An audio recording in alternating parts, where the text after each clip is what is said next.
Welcome back to the SIE podcast. Today we are going to share a quiz with you that corresponds with an audio lesson from the full series of audio lessons for the Securities Industries Essentials podcast, audio lessons for the SIE exam. The full series of audio lessons that correspond to these quizzes is available at siepodcast.com. This quiz consists of questions which are answered in Lesson 3 of the Securities Industries Essentials podcast, audio lessons for the SIE exam. This is a quiz on preferred stock. First question. Preferred stock is different than common stock because A, preferred stock has a significant par value, while common stock has a very low par value or no par value at all. B, preferred stock pays a fixed dividend, while common stock pays a variable dividend or no dividend. C, preferred stock has no voting rights, while common stock has voting rights. Or D, all of the above. Again, your choices are A, preferred stock has a significant par value, while common stock has a very low par value or no par value at all. B, preferred stock pays a dividend, a fixed dividend, while common stock pays a variable dividend or no dividend at all. C, preferred stock has no voting rights, while common stock has voting rights. Or D, all of the above. And the answer is D, all of the above. Question 2. In the event of a company's dissolution, the value of the stock would be equal to the blank. And the choices are A, dividend, B, interest, C, par value, D, parity value. And this is referring to a preferred stock, not a common stock. So let me read that to you again. In the event of a company's dissolution, the value of the preferred stock would be equal to A, the dividend, B, the interest, C, the par value, or D, the parity value. And the answer is C, the par value.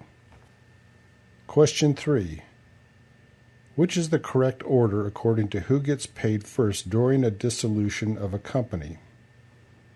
A, common stockholders first, then creditors, then preferred stockholders. B, creditors, then common stockholders, then preferred stockholders. C, creditors, then preferred stockholders, and then common stockholders. And the last choice is D, preferred stockholders, then common stockholders, then creditors. And the answer to that one is C. Creditors are first, both secured and unsecured creditors. Then preferred stockholders by order of the preference of the preferred stock, because you can have many classes of preferred stock. And last, if there's anything left over after that, then the common stockholders gets whatever is left. Question number 5 of the following factors affects the price of preferred stock in the secondary market. A, the dividend value. B, the interest rate movement. C, the nature of the secondary market. Or D, the number of stocks issued. And the primary answer to that is interest rate movements. The answer B, because the dividend is a direct reflection of the interest rate that you earn on a preferred stock. So what affects preferred stock the most is any changes in the general interest rate, assuming all things remain equal, assuming the company's creditworthiness is not changed. Now, if the company's creditworthiness changes, that would also affect the secondary market of a preferred stock. Question number 5. The dividends of preferred stock are always paid semi-annually. True or false? And the answer is false. Quite often you will have annual paying preferred stocks. Sometimes you can even get quarterly paying preferred stocks. As a general rule, most preferred stocks pay on a semi-annual basis, but you can find preferred stocks that pay annually, or even quarterly if you search far enough. Quarterly are fairly rare. semi-annually or common, annually or less common. Question 6.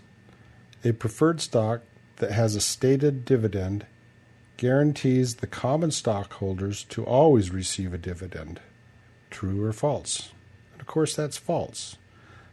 Preferred stockholders are paid prior to common stockholders. So if the company doesn't have enough earnings to pay both, preferred stockholders will get a preferred dividend over common stockholders. Also, a company on any given quarter can choose not to pay a dividend to common stockholders. Question 7. In 2021, the tax exclusion rate for preferred stock dividends of corporations which own less than 20% of the outstanding shares of a company can deduct how much of a dividend? A, 20%, B, 30%, C, 50%, or D, 80%. And this is 50%. The answer is C, 50%. This changed with the Jobs Act. And the new rules read for dividend exclusions that if a company owns less than 20% of another company's shares, common shares, that it can exclude 50% of the dividends it receives from that company for income tax purposes. If it owns more than 20%, it may deduct 65% of dividends received from a company for income tax purposes. Question number 8, the tax dividend rate for the dividends of a corporation is also applicable to common stocks. A, true, B, false, and the answer is true. Any dividends received from a corporation, whether the preferred dividends or common dividends, are eligible for corporations for the exclusion. Not for individuals. Individuals have specific dividend exclusions. Corporations have a different dividend exclusion, and that's quite often the motivation for corporate treasurers to buy preferred stocks. Question 9. Nonqualified dividends except, fill in the blank, A, individual dividends, B, money market funds, C, mutual funds, D, all of the above. And again, the choices are, and the question is, and the choices are, the following are non-qualified dividends except A, individual dividends, B, money market funds, C, mutual funds, or D, all of the above. And the answer is individual dividends. Individual dividends are qualified dividends, not non-qualified dividends. Question 10. This is the time when a company may choose to buy back the preferred stock that they have issued. And the choices are A, the call date, B, the maturity date, C, the declaration date, or D, the payable date. Again, the choices are A, the call date, B, the maturity date, C, the declaration date, or D, the payable date. And the answer is A, the call date. The call date is the first time that a company can call back preferred shares that have been issued. Almost all preferred shares are issued with a call feature, and that's the first time that the company can call back the issued preferred stock. Question 11. When a company issues a preferred stock, it usually has a blank year period when it cannot buy back the preferred stock. And the choices are A, 2, B, 3, C, 4, or D, 5. And the answer is 5. As a general rule, when companies issue preferred stock, they have a 5-year non-call feature in the preferred stock. So the first time that they can call the stock is 5 years. Now, this is not a hard and fast rules, but this is the general period when companies don't have the right to call or buy back the preferred stock which has been issued. Question 12. It is the dividend in dollar amount that you can receive from the stock divided by the stock's current market price.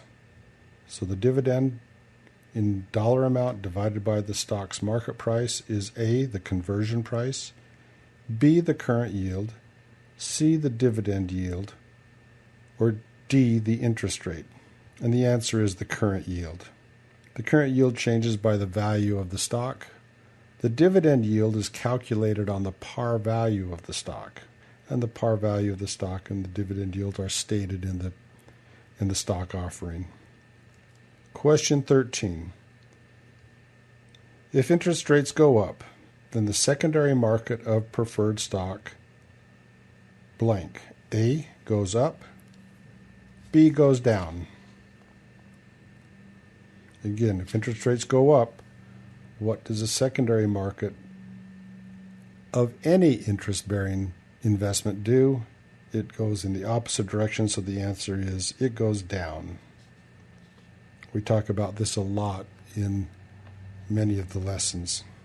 Question 14. Preferred stocks are perpetual stocks.